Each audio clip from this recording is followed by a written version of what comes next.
Hello guys, it's me again, She, and you're watching Disney Channel.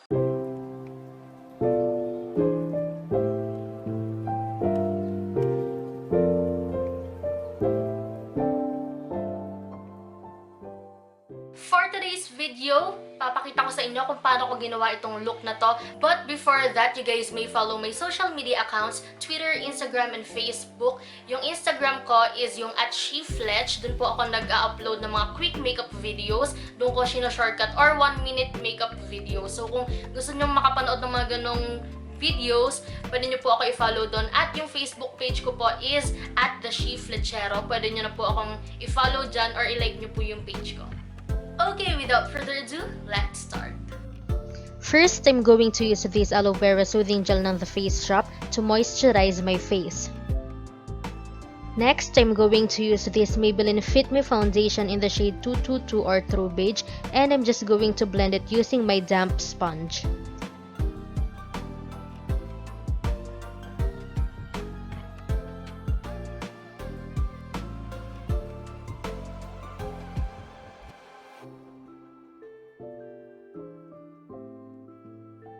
For my concealer, I'm going to use this Maybelline Fit Me Concealer in the shade 25 Medium.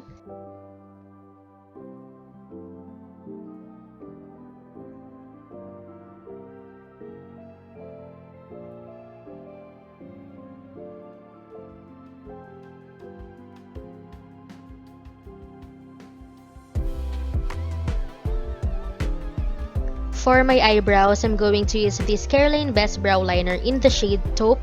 First, binabrush ko muna siya gamit yung spoolie and nilalagyan ko lang yung part ng kilay ko kung saan parang kulang yung strand ng hair.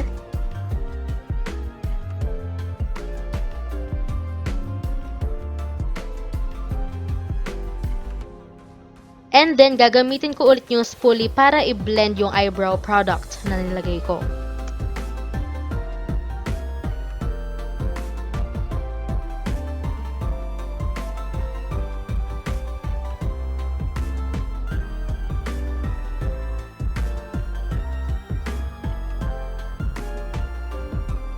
Next, I'm going to use this Highlight and Define from Muse Cosmetics. Ang gagamitin kong shade is ito para iset yung face ko. Para i-contour yung face ko, I'm going to use this Sephora MicroSmooth Baked Sculpting Trio in the shade Clair Light or 01.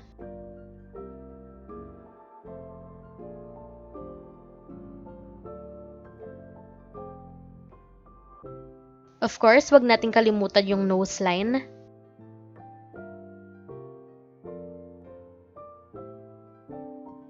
Using the same product and shade, gagamitin ko naman to para ilagay sa inner and outer corner ng eyelids ko para lang magkaroon ng dimension yung eyes ko, pati na rin sa aking lower lash line.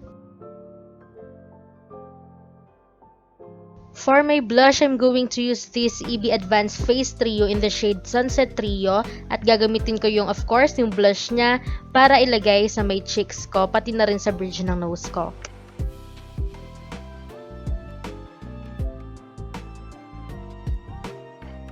Using the same product, I'm going to use the highlighter shade para i-highlight yung face ko.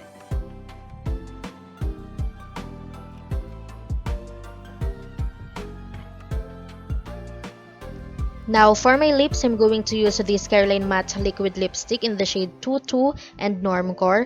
Yung Tutu, ilalagay ko lang siya sa may buong lips ko. And then, yung Normcore, ilalagay ko siya sa may center or sa ibabaw ng Tutu na shade.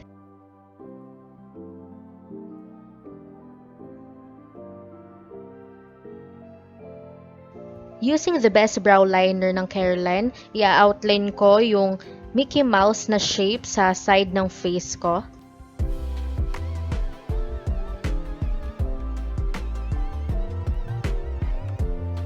After that, I'm just using my face paint that I bought from Shopee. So, kung magamit lang ako ng iba't ibang colors, yung mga rainbow colors para mas magandang tingnan yung Mickey Mouse shape natin. Make sure na ibe-blend natin ng maayos yung bawat dulo ng colors na ina-apply natin.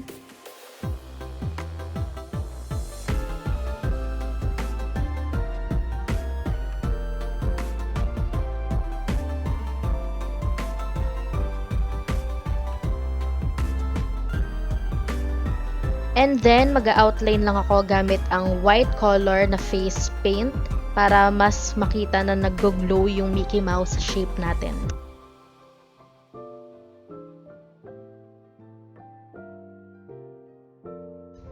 Para mas lalong magmukhang glowy yung shape ng Mickey Mouse natin, gagawa tayo ng different kinds of stars, yung different shapes ng stars.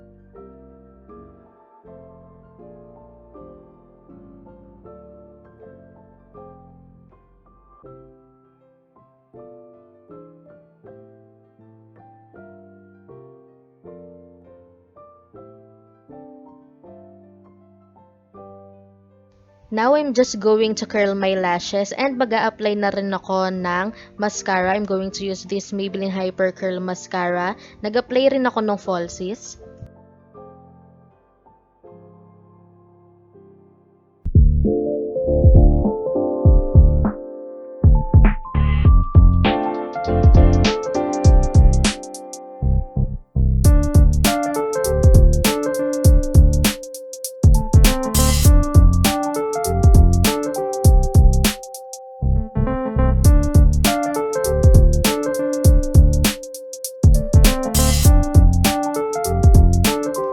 Okay, that's it for today's video. Thank you for watching. Bye!